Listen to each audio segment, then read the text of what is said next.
That's just going to keep getting colder this week. And so what if your car heater's not working properly? That does not sound like fun. You're probably going to want to get that taken care of.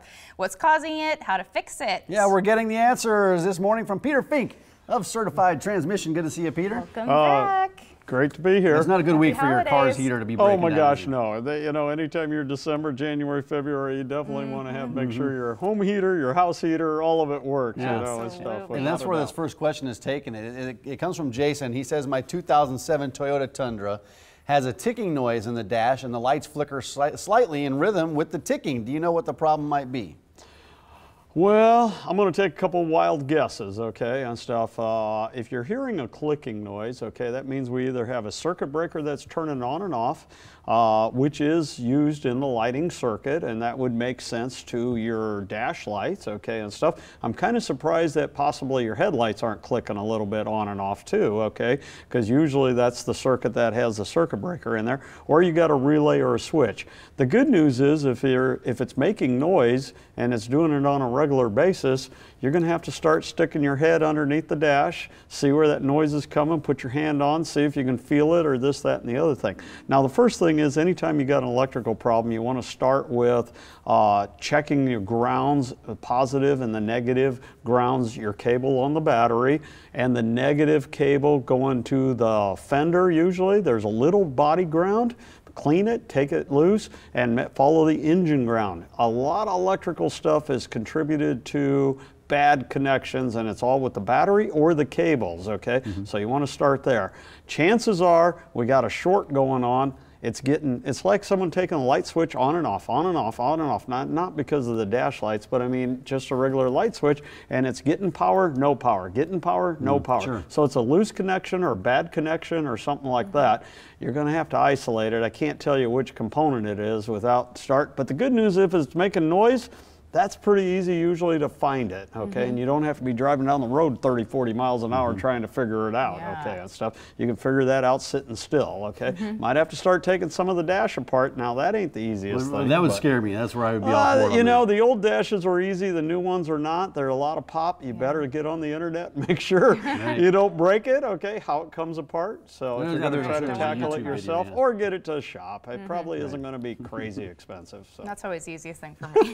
Take it in. Well, Amy's up next. We're getting to the heat. I have a 2014 Kia Sorento, and the heat blower keeps shutting off. The knob is now extremely difficult to turn. Is this an easy fix, Peter?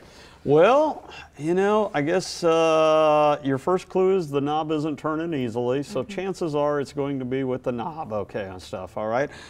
If the two definitely started at the same time, without a doubt, that's a great place to start. Again, the dashes usually got to come apart on them. I mean, the center, usually they're in the center and there's a plastic shield around them that pops loose or whatever. Again, you want to refer to a manual where to pull on it. You don't want to just pull because you'll break it, and guess what? Now you're going to spend an extra $100, $200 to replace a part that didn't need to be replaced, okay, and stuff. So I would think it's probably the switch on this particular one from what you're saying. Okay. So. Okay, well this next one comes from Ted, and Ted says, when I'm driving, I smell antifreeze in my 1992 Mercury Grand Marquis. Also, my heat isn't working too well. I'm guessing those two things are related.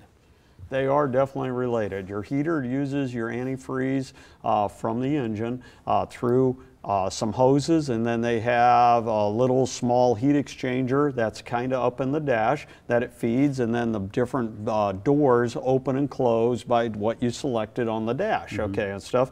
So when your antifreeze goes low, first thing that doesn't get any is the heat exchanger for your heater, okay, so it is going to.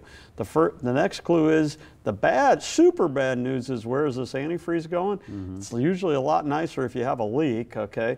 If it's going low, which I suspect it will be since the heater isn't working, and you say you're smelling antifreeze, that means you probably have a head gasket that's going bad, and so that's expensive work, okay, and stuff. And I doubt, unless you're mechanically inclined and done a lot of wrenching, that's a heavy job. Someone's going to have to take the engine halfway apart, replace the head gaskets on it, okay? So fairly expensive. It's a little bit of an older car. That's going to be kind of a trade-off there, okay? I can't tell you yes or no. If it's a perfect shaped car, you know, then no problem, okay? But it's not going to be just a couple $100 to fix this one. Yeah. So. Other car. Well, thanks for all the advice. Well, Yeah. some were Always good. good, We always some have were some bad, great advice. okay? Yeah, You some are know, good, I some mean, are that's how it bad. kind of Like, goes that- or whatever. And it's, He's this time, picked out. and it's that time of year with the cold temps. You want to make sure your tires are inflated properly. Isn't that Oh right, my Peter? gosh, tires are very important going into this weather, as we talked about before. So I got to All do right. that today. Certified Transmission, 5 area locations, certifiedtransmission.com, and you can find Peter kind of roaming around all those locations throughout the day. Yeah. definitely. Happy Peter, thanks. holidays. Merry Christmas. and Yes, Happy New Merry Year to Christmas. everyone in the audience. Enjoy. Okay, appreciate it. Have a great week or two coming up. We'll see you in a couple Ah, weeks. Vacation.